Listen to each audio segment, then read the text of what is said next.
All evil in some form or another. I'm not guilty. The dead won't bother you. It's the living you gotta worry about.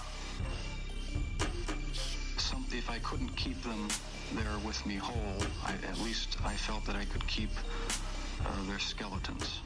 Hello and welcome to the Bad Taste Crime Podcast. I'm Vicky. And I am Janelle. Oh my gosh, today is a momentous day. Does it sound like we're so succinct? It should. Because we're in the same room. Yes! I'm so excited. Yes. It's too early to hype. You know what? I am so hyped this morning because for the first time since March 2020, Janelle and I are back in the studio recording in the same room. It's bizarro world. Is it? I can actually see half of your face. Just my eyes. Just your eyes. I have a tiny face. The pop filter covers most of it. It feels so good to be back in person. We've finally reached a point where we're all vaccinated. We're all healthy. Life is good. And we're here together. I'm so reunited and it feels so good. Oh my gosh. And it's just good to, sometimes there are problems with digital stuff, digital or recordings, dogs, digital meetings, or cars outside. Yes. So it's great. A host of things. We're going to get our audio quality back. Right? Which is amazing. No more being trapped in the closet as I record. Probably less editing for Tiff, hopefully. Yeah. She's probably excited. Anyway, so we have a great show for you guys today. But first, let's head over to the newsroom. Fit to breathe, our food is unfit to eat.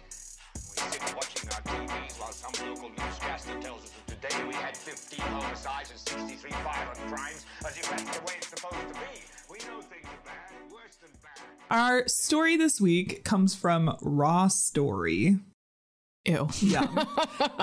Okay, so it's about a woman, Elsie Saunders, who was horrified to discover that her husband, David Saunders, whose body had been donated for research purposes, I think I've heard this story, was being used for an autopsy show at an Oregon hotel where people paid $500 to view as a part of an Oddities and Curiosities Expo. Mm-hmm. Did you hear about this? I did hear about this. Girl. I honestly have been to, and we've been to together, curiosity shows, oddities shows. Mm-hmm. I feel like if there's some shit like this going down, that is not the first thing I would want to do. No, thank you. Mm-mm. I feel like being in a convention center is not the place for an autopsy, but that's just me personally. Yeah. Or a hotel. I think they were in a hotel. So they were in a hotel, yeah. Even less. It was like the Oregon Marriott, I think. I mean, I want to be somewhere where it's sanitary and no one's going to get blood or guts or anything else. Is there a splash zone? Right? Ugh, just like at SeaWorld, you have to. Oh, God. You have to wear your parka if you're in the front row.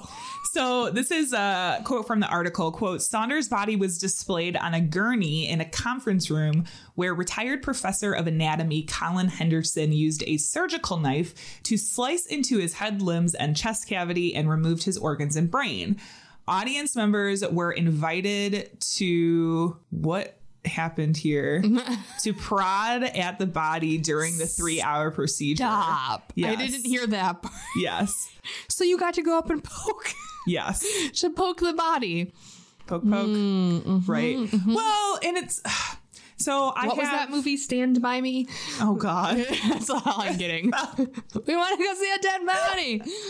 Oh, my God. So I have had a friend who is in the medical industry. She is a doctor.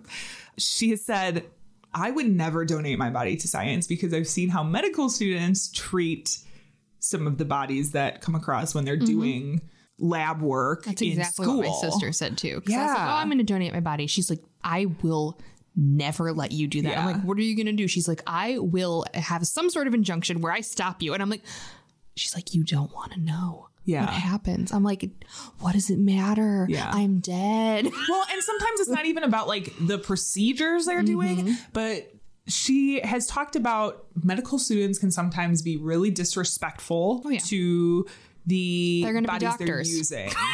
Yes. And it's part of the profession. Like, ultimately, this is somebody who was alive and is now dead. You know, that person still deserves respect to their corpse, even if they're donating their body to science. So it's like, this wasn't displaying in front of a crowd, doing an autopsy in front of a crowd like that. Yeah. So MedEd Labs, which is the company that the family selected to donate the body to, had sold Saunders' body to Death Science founder Jeremy Siliberto for $10,000. And of course, like MedEd Labs and Death Science are like pointing the fingers at each other, being like that Spider-Man meme. Yes. Yeah. I told you about this. And they're like, no, you didn't. We didn't know. So just guys, I feel like there's probably a contract that stipulates certain things, like cannot display body at a Marriott, but maybe I'm wrong. This would be a good time to have a lawyer look over that contract, maybe. Do you need a lawyer? Vicky, this is the time to make your spot. Yeah, right? Oh, my gosh. Okay, so moving on to Netflix and Kill. This week, we are talking about a 6-part series on Netflix called Bad Sport. That yeah, you'll intrigue. I will admit this was kind of the inspiration for this episode, because I think sports and crime to a certain extent are synonymous. Yes. Yes. And I'm not sure why that is. And I'm sure part of it has to do with the sort of fame and celebrity aspect of it, but like, or the whole entire point of someone using someone's body for gain. Yes. Yeah. So that's cool. Like I said, it's a 6-part series that looks at stories of sports and crime as told by athletes, coaches, and law enforcement. Stories include, have you watched this yet? I haven't. Time? Okay. Have I had time? You're funny. No. I'm watching stuff on like my breaks at work now, because I'm just like, gotta keep up, but I don't have time.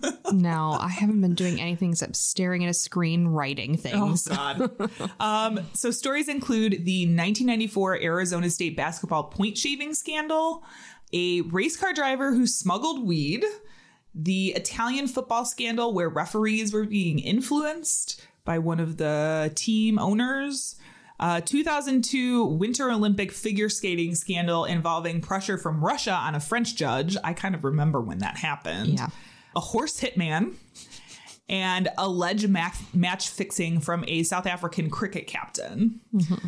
I really enjoyed it. I thought it was a nice mix of like stories from everywhere and kind of spanning a lot of interests. Yeah, there was also another sports related one that came out around the same time too, where it was like a female boxer. There was like some story about basketball. There was like, I don't know, a couple months ago where it was just like sports crimes. Yeah. Nonstop. Yeah. Yeah. I mean, I would definitely say check it out. It's not like a long watch by any means. And because they're all they're not like interconnected in any way. You can just kind of watch them whenever. Standalone stories. Yeah. Yeah. But I thought they did really well. The horse hitman one is a little weird. Those words make me sad. Yeah, it has to do with a gentleman racehorse. No, show horses. That horses is more understandable. Yeah, yeah. So like the jumping the gates and all of that, not necessarily like dressage, but yes, yeah. Because the horses at a certain point would be more valuable with the insurance that was on them if they were underperforming. Yeah, because it costs a lot to take care of a horse. Yes. Yeah. So that was a really interesting episode, I think, because it's kind of this. I feel like some of these high society things always have this sort of seedy underbelly that's shady as hell. I mean, just look at the lady from Dixon who was, taking all of the money from the city for fucking horses. It's not for fucking horses, but you know, to acquire them. Oh my gosh. So yeah, check it out. Bad Sport on Netflix if you need a weekend watch. This is that part of the show where we say content may not be appropriate for all listeners. Mine is actually not too heavy on violence today. Mine isn't, but it's old timey. So prepare yourselves. Oh boy. So today if you couldn't tell, we were talking about sport crimes. Sometimes it's like crimes within sports. Sometimes it's the athletes that are doing the criming. And, Yep. we've seen it a lot. A lot of DUIs. Domestic violence, dog fighting. That was a thing for a while. Gambling, like a lot. There's a lot of stuff that goes on. So It's almost like the pressure's too much to handle for one person. almost. So there's a couple of things that I was weighing talking about today that I might have to come back to, because I would love to talk about Balco one day. But I am going to be talking about Art Schlichter. Are you familiar? No, but that sounds like a sportsy name. Are you up on your NFL? No, I hate legends? football. I'm just gonna let you know. So this is also an interesting one, because I would not necessarily consider either of us like big sports fans. No, At least of conventional sports, like football, basketball, baseball. I don't like sports really at all. I play sports. I don't but really watching them consider is like, because I like skating, skateboarding. Yeah. I don't really consider those sports. They're in the Olympics. I know they are now, but And that's the thing, is like the Olympics is probably the only one that I am like adamantly trying to watch as it's happening. I don't like the Olympics either. Love the Olympics. I know. Very opposed Hot to the take. Olympics. Hot take, I realize. Controversial, I realize, but I'll direct you towards some very interesting podcasts and documentaries about what happens when the Olympics come to people's countries. Oh, It's not good. I know. That's what I'm saying. Hot take. But so football, also not really my No. thing. So there's some of these things that I'm going to include, because I'm sure there's people who are like big football fans that will know whatever I'm saying, the words that I'm saying, even if I'm The words that are coming out of your mouth. even if I may not know what they mean. So I know what flag means. yeah. Touchdown. That's a Yep, thing. we got it. So Art Schlichter was born in Bloomingburg, Ohio, and his pretty explosive sports career started early. He played football and basketball at Miami Trace High School, where he did not lose a game in 30 starts as a quarterback. Sure. So while his football career began in high school, so did his gambling habit. After he visited Scioto Downs with some friends. Scioto Downs is like a, what do they call it? Kart racing?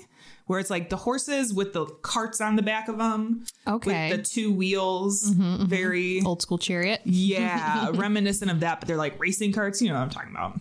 I don't. Yeah. I've never seen it in action, but yeah. I feel like I've seen them at the one place I would see them is at the State Fair, Illinois State Fair. They have some horse racing stuff, I think. Anyway. Okay. So after tasting a win at the track, Schlichter would return again and again. And after high school, Schlichter played football for Ohio State as a 4-year starter and was Ohio State's all-time leader in total offense. Again, one of these things that I'm like, I don't know what that means, but I'm sure somebody does. Statistics. Yeah. Also something I'm not a fan of. Sport. Probably why I don't like sports so much. Too much fucking math involved.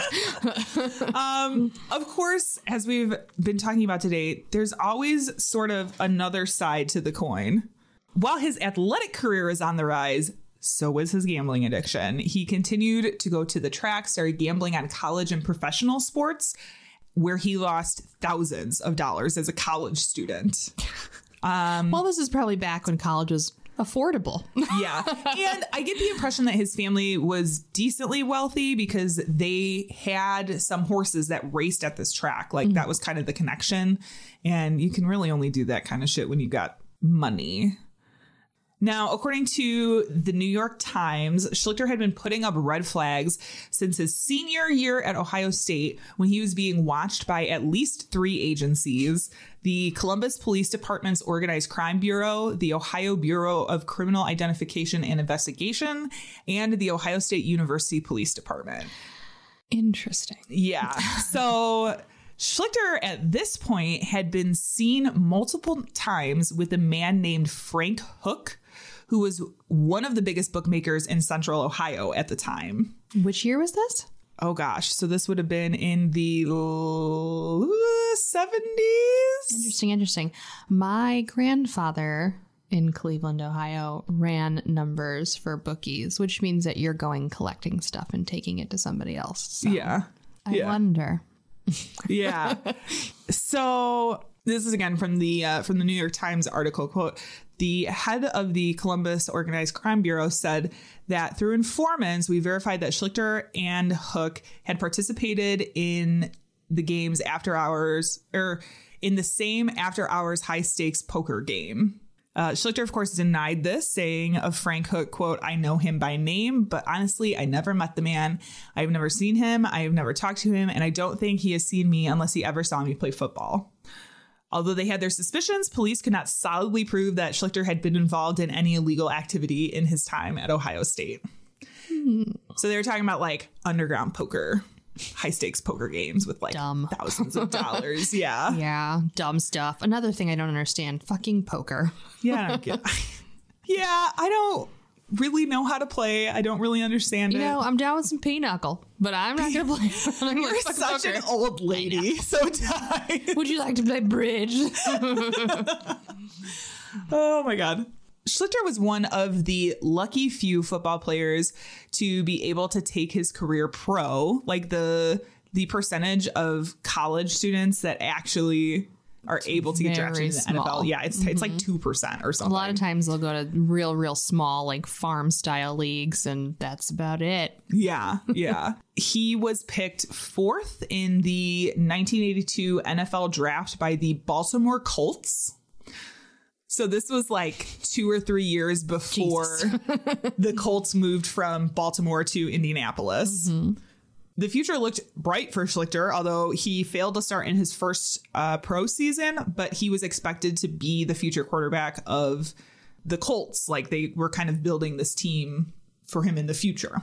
So he signed a 3-year contract with a base starting salary of $140,000, $170,000 for 1983 and $220,000 for 1984, as well as a signing bonus of $350,000 and a $125,000 low interest loan from the owner of the Colts.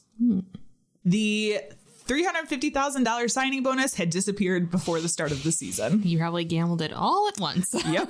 And Schlichter had already owed bookies like thousands of dollars before he had even been drafted to the Colts. So not a great start. Pickle. Yeah.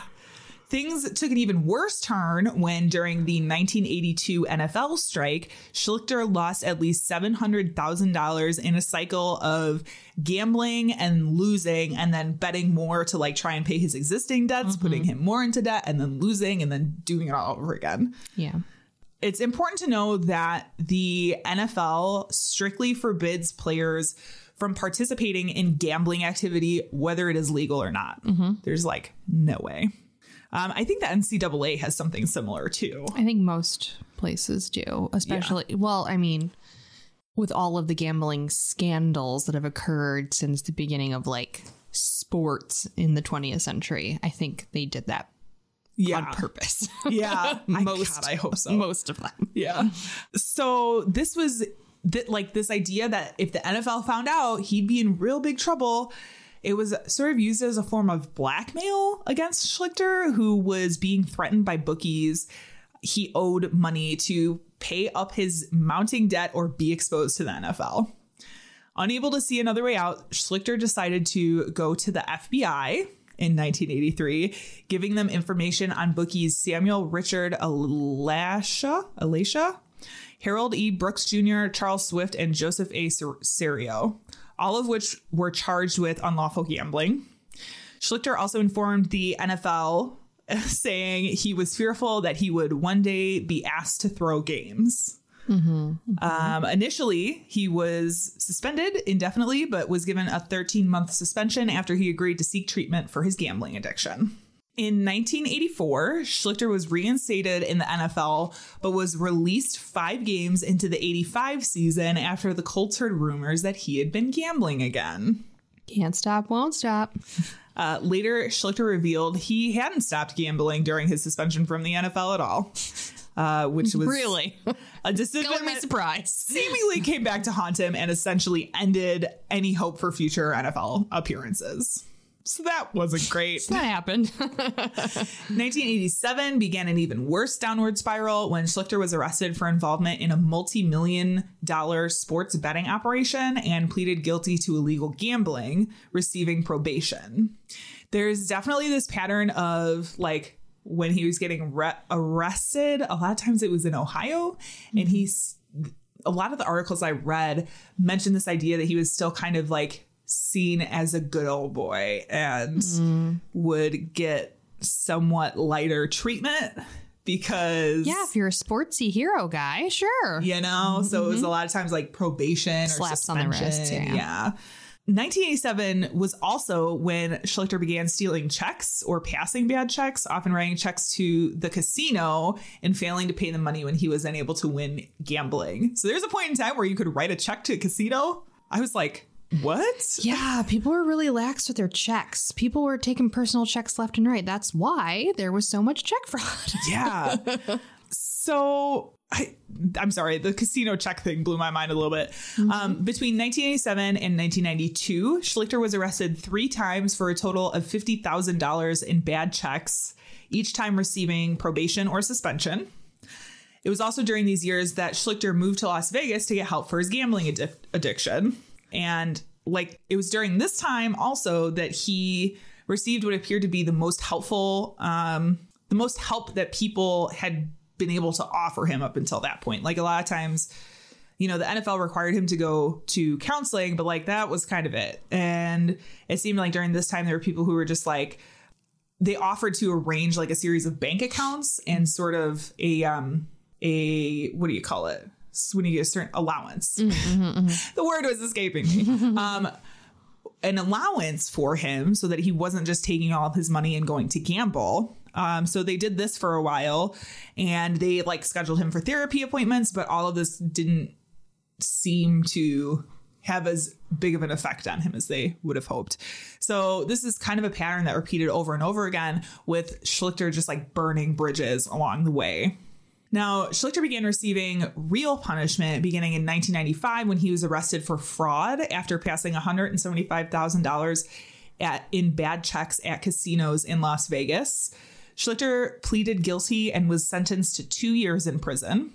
He served 16 months of that before being released, only to be arrested shortly after for stealing checks from his employer to attain $8,500 for gambling.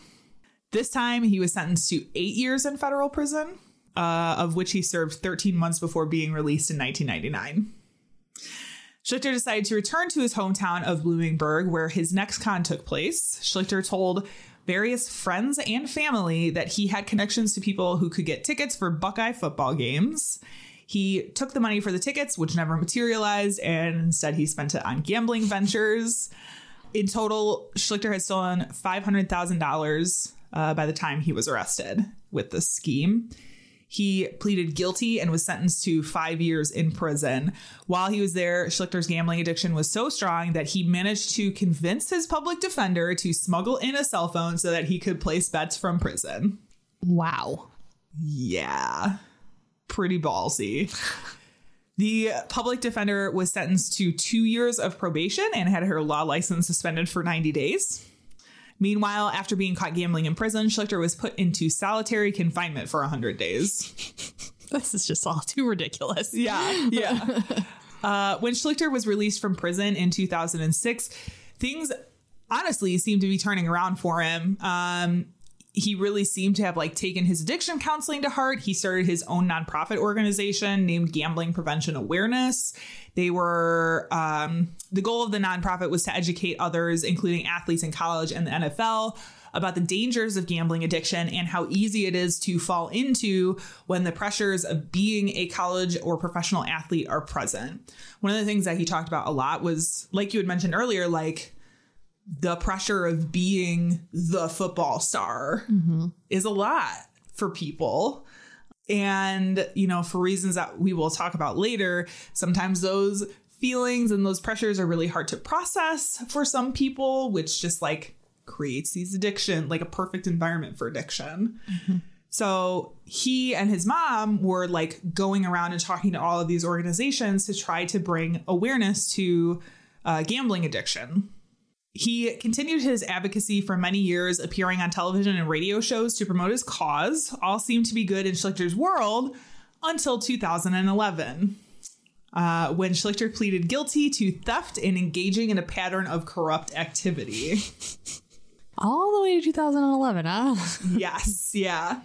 Now, during their case, the prosecution claims that after leaving prison in 2006, Schlichter began gambling almost immediately, visiting gambling dens across the country. By 2009, Schlichter had decided to start his ticket buying scheme once again, offering to get college and NFL tickets to people, but instead taking the money to use for gambling. Classic scheme. Mm-hmm. And part of this had to do with like buying tickets in bulk. Mm-hmm. So he and scalpers do that. getting a discount, you know, like that's kind of the scam part of it, because he would just collect the money from people that way. It sounds weird when you're just saying, give me the money and I'll get you tickets, and they don't. It's because he had to collect from multiple people. So there would be like a period of time where they wouldn't be expecting tickets right away. Anyway, when money became more difficult to get, Schlichter began to promise that he was going to get tickets to Super Bowl 45. Again, something he never delivered on. When he had finally run out of money and lies, Schlichter turned himself in during February 2011. Now, by September of the same year, Schlichter had pleaded guilty and was sentenced to 10 years. Later, he would also plead guilty to federal charges, one count each of wire fraud, bank fraud, and filing a false income tax return. The whole scheme ensnared more than 50 people who lost between $1 million and $2.5 million. Originally, Schlichter had been sentenced to 8 years and 4 months in prison. But after testing positive for cocaine while on house arrest, awaiting assignment to prison, the sentence was increased to 10 years, 3 months, and $2.2 million in restitution. Just doing some cocaine at home. Listen. Casual house cocaine. Casual house cocaine. Oh my God. That's something that I imagine in like a decorative thing on your mantle that's just there and nobody ever opens it until you're like, cocaine. Would you like some? It's on the house. Yeah. It's of the house and on the house. Schlichter was all set to be released in August of 2020. However, it had come to light that he was calling and emailing women on the outside to place bets for him. For this, what the fuck, dude? For this, he was forced to serve his remaining sentence and was barred from email for 90 days. So what happened is he had the sentence in Ohio and he had the federal sentence. So he was serving the federal sentence first, and they were going to let him off for good behavior.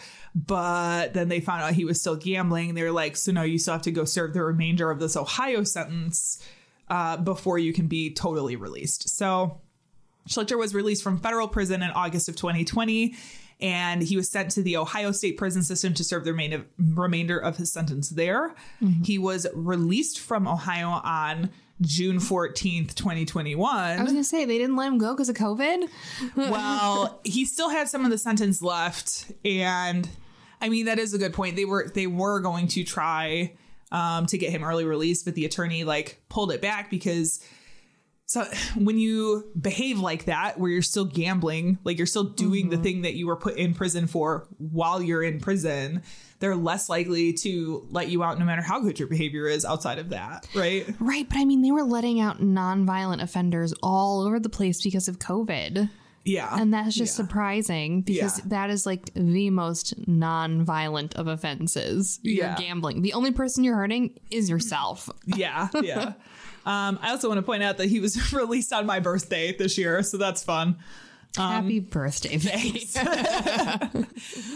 Schlichter has now, this to me is the saddest part, I think. He's now been diagnosed with Parkinson's and dementia, both of which are likely a result of multiple concussions over the years of playing football. It's widely believed that Schlichter suffers from chronic traumatic encephalopathy, also known as CTE. CTE symptoms include behavioral problems, mood problems, including depression, and anxiety and problems with thinking. This is one of these things that I know we've talked about it a lot in relation to like Aaron Rodgers? No. Hernandez? Aaron Hernandez, not Aaron Rodgers. Ugh. Different sportsy person. God. Different controversy. Aaron Hernandez. That's all right. Oh, God. Where when you have CTE, it really does affect your brain in such a way that you can't control your emotions.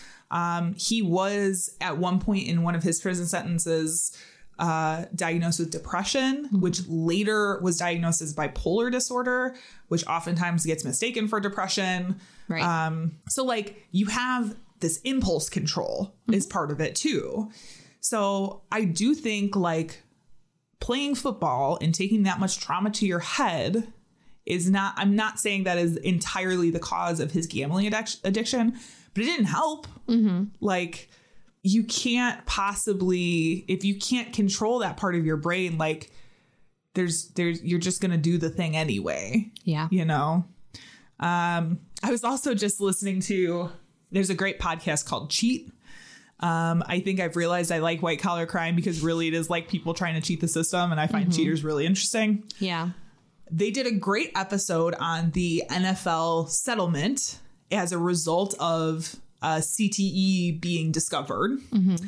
And people who have not been able to receive their portion of the settlement because the NFL appealed the medical findings, and it has to do with the race norming. Have you ever heard of this? So in the evaluations that the doctors were doing, they had a choice between not race norming, which means everybody is evaluated on the same level, or race norming, which essentially means that a white person is graded on a different scale than a black person is due to biological differences. Very old-fashioned idea. Very which eugenics. True. Most of the doctors who were evaluating rightly chose not to use race norming. But the NFL has appealed these and said, no, actually, because this person is black, their score should have been at this, which then disqualifies them from these settlements. Anyway, it's a really good episode. I highly recommend it. Really interesting.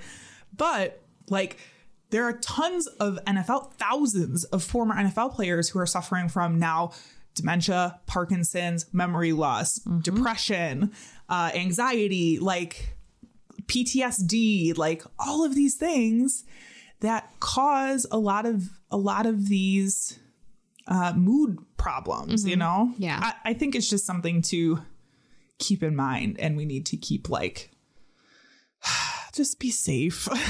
You know, head trauma is no joke, man. And it can obviously ruin your life, you know? Anyway, that's my story. I'm sticking to it. Okay.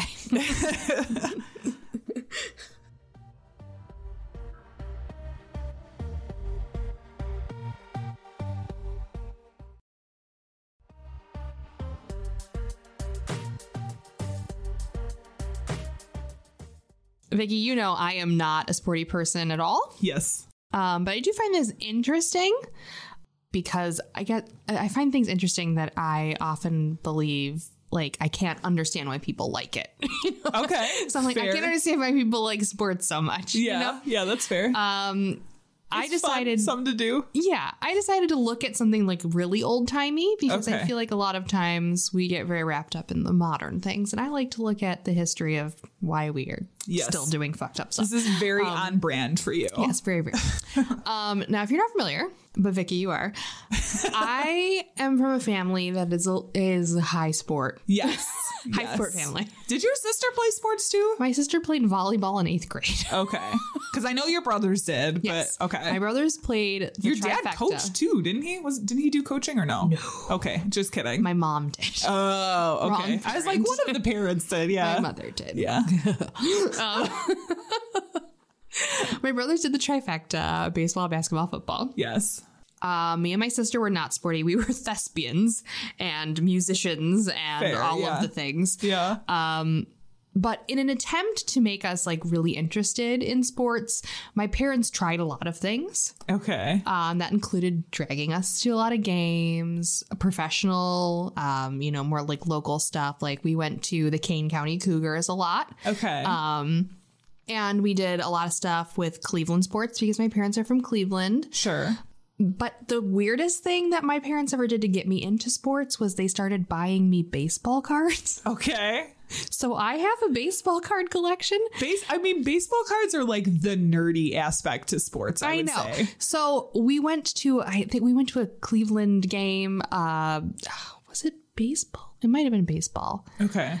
And then my parents were like, oh, we're going to get you a bunch of cards. And I'm like, okay, whatever.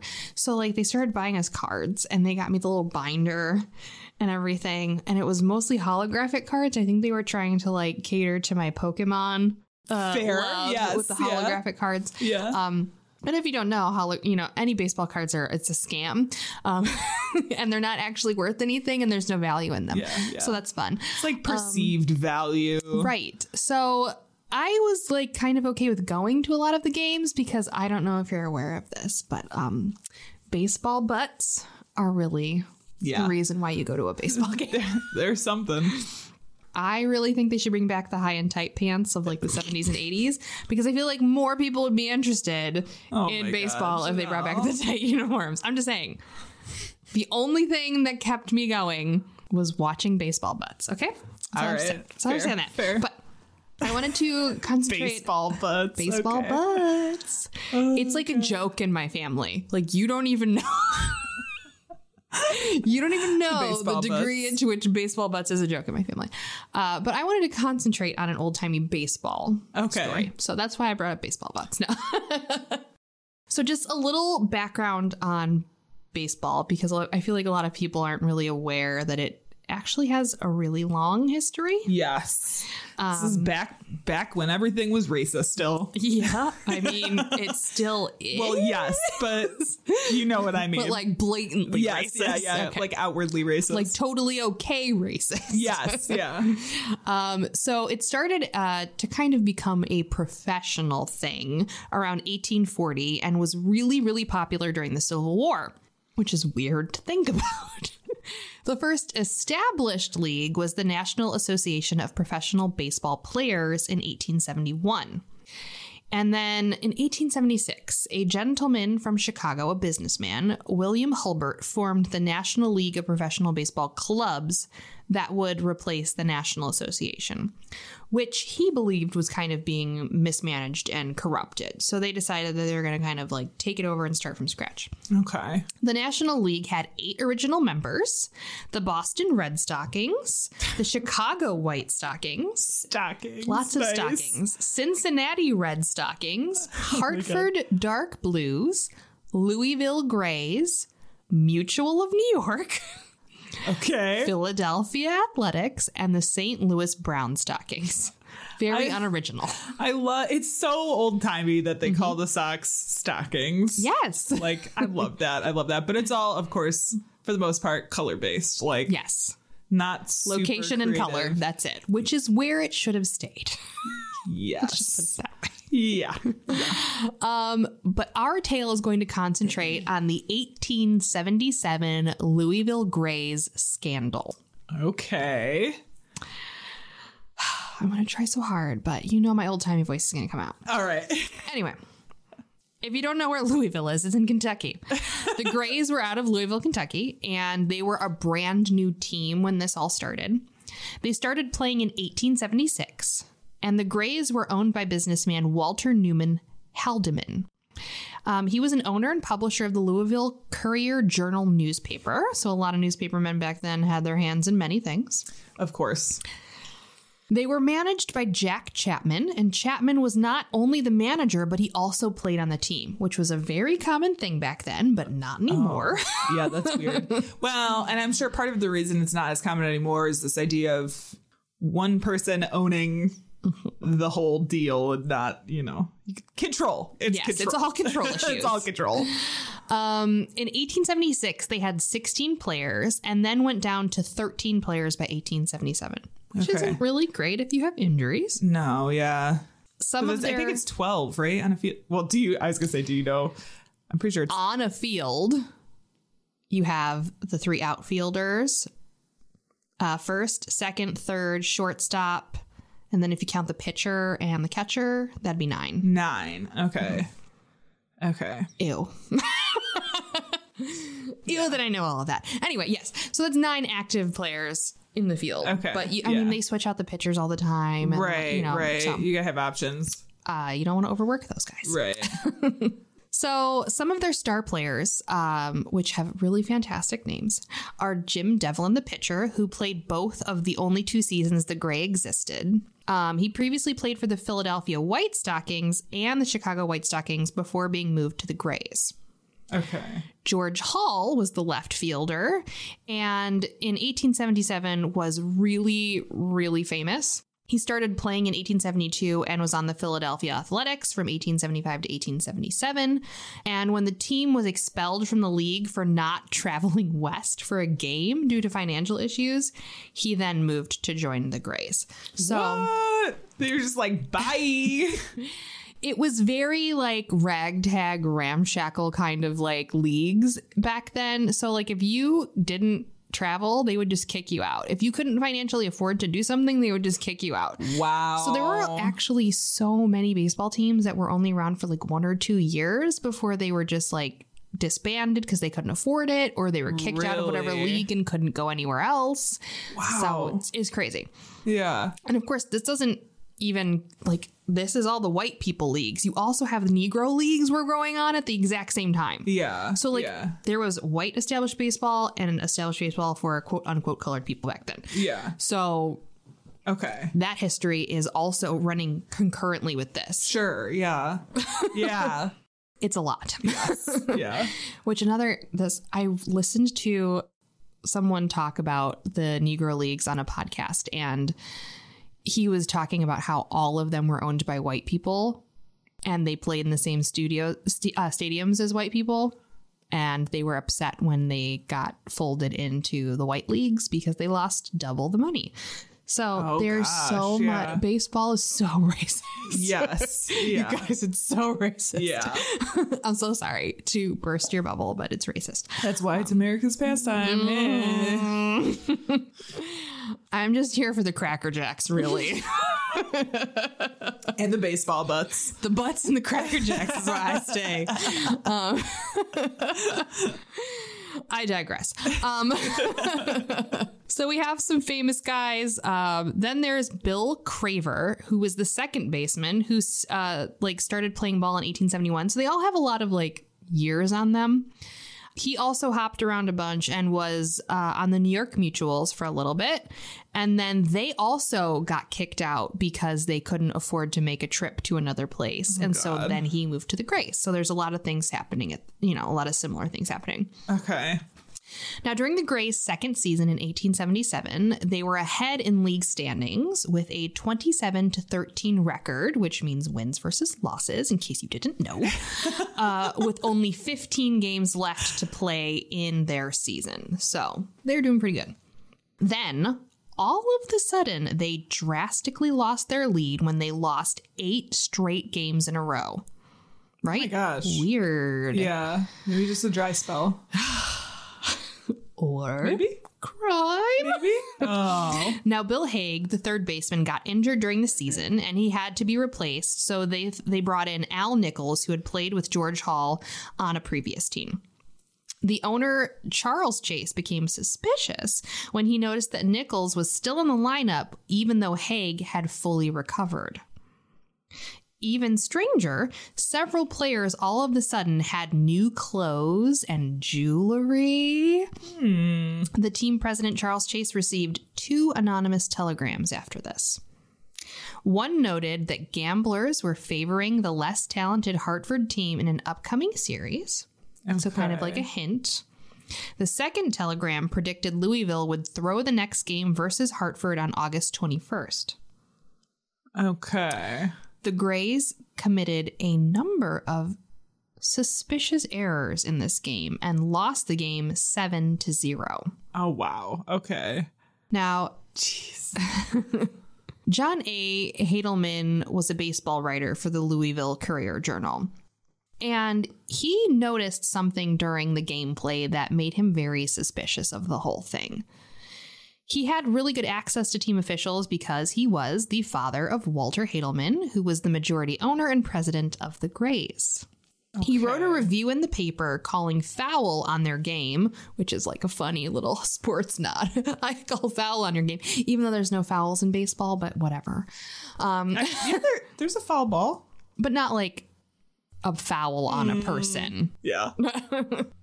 So he also openly questioned whether the team had deliberately thrown the game in the pennant race. Oh. So he wrote about this in the paper. Okay.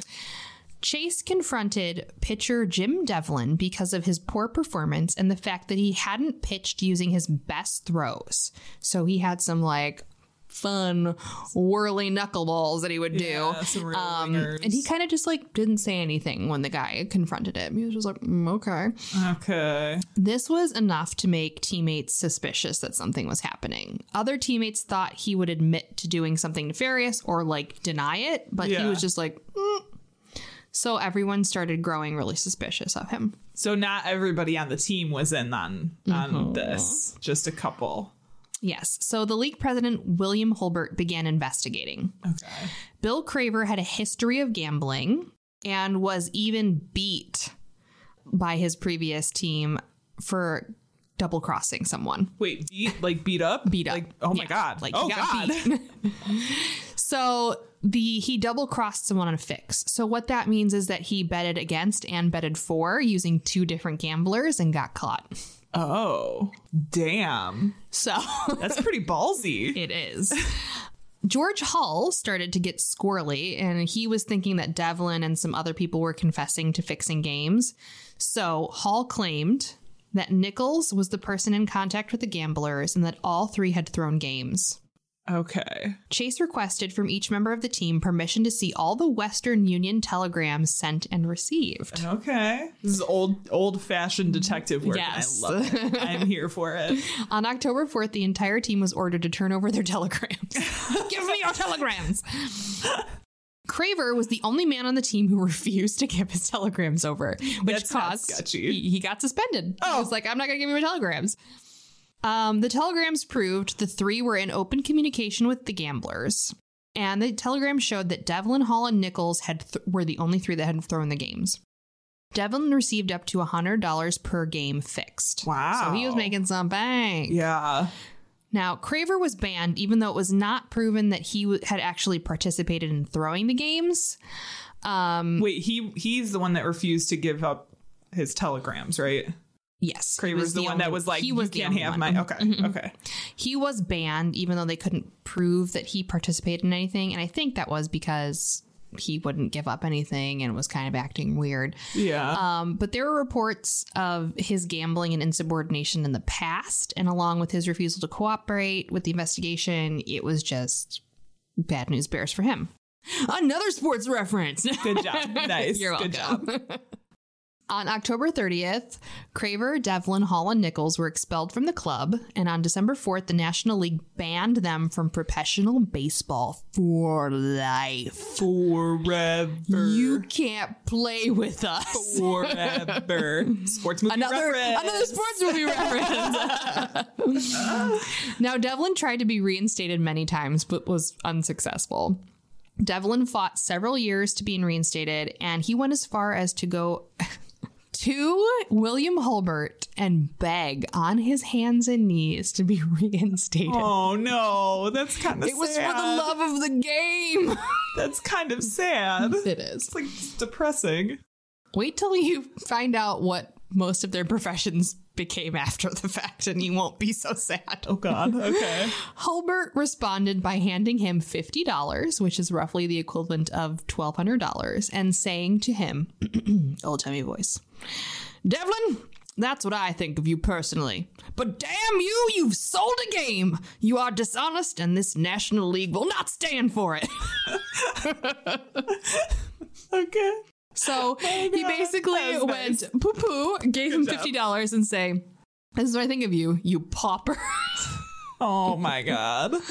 Now, I don't know if you've read ahead, but can you take a guess as to what some professions might be that they would wind up in? After baseball. After baseball. What's life after baseball like? Maybe a bouncer? Okay. Or let's see. This is the 1870s. Just remember that. Yeah, I know. That's why I'm like, what were like good professions back then for like former sports? I feel like it'd be like a manual labor something. Okay.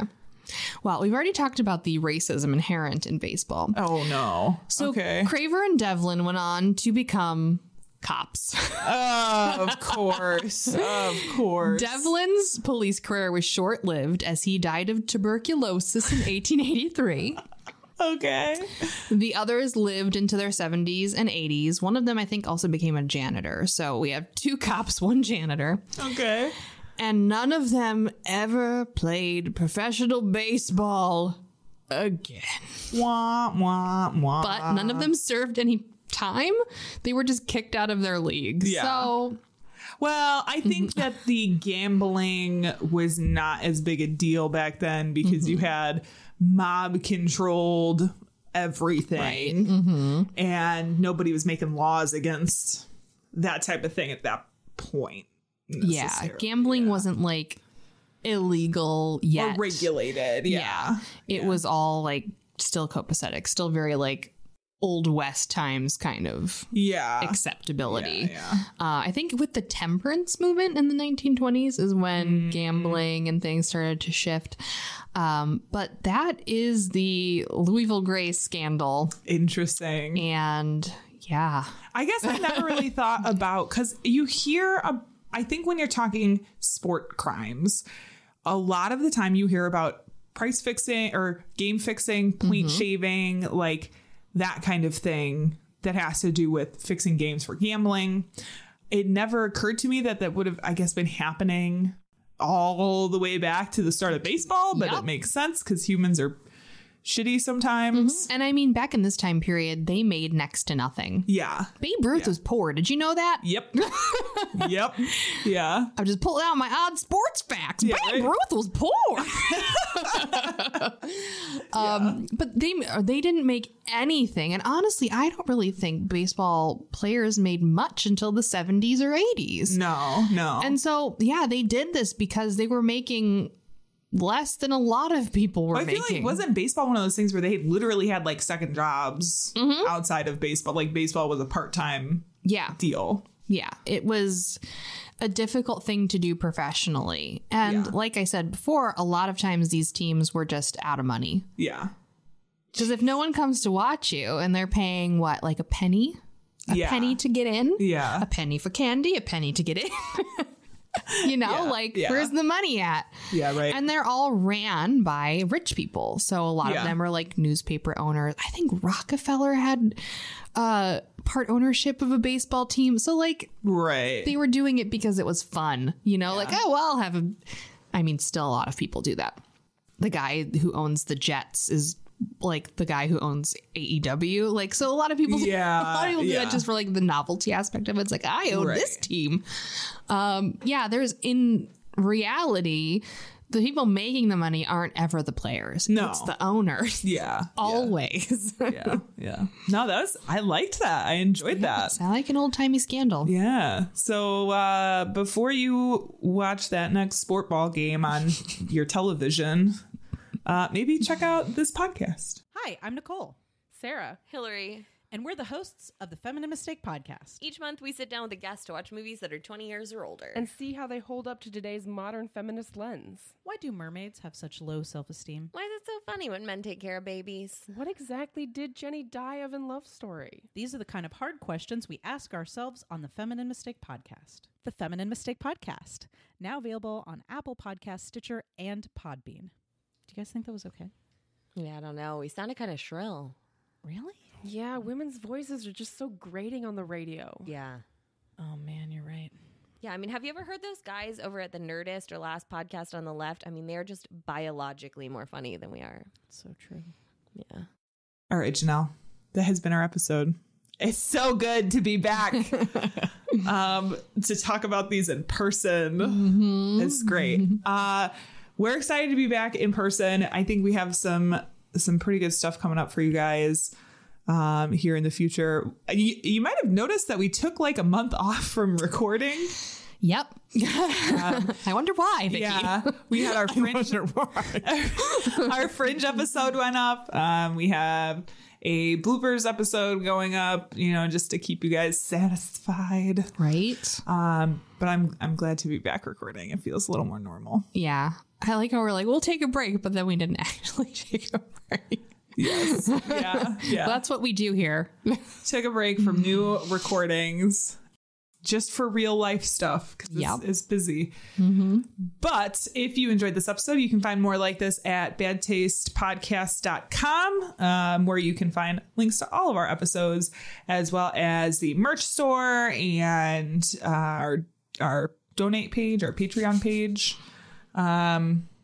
Check us out there. I don't know. You got anything else before we? Yeah, we're still kicking it with Casting Whimsy. Yeah. And if you like tea, the holidays are coming up. This is a good season. It's officially started snowing here. Yeah.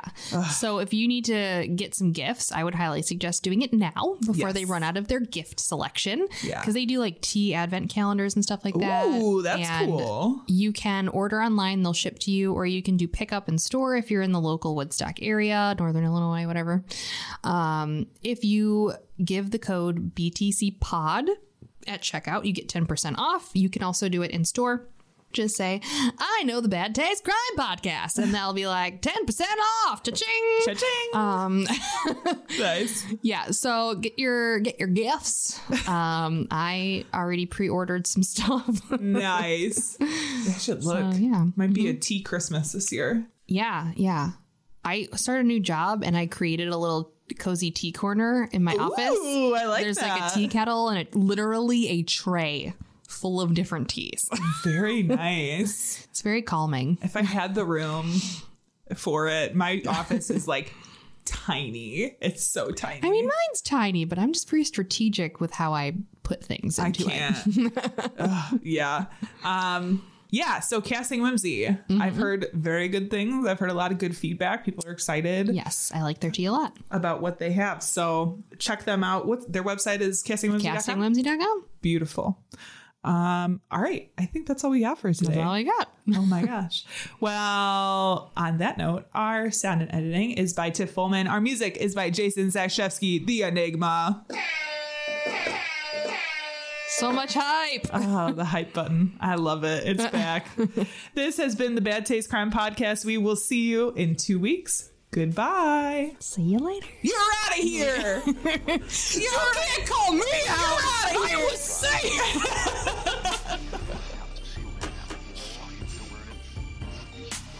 It was as if a wave of evil washed over this town. We are all evil in some form or another.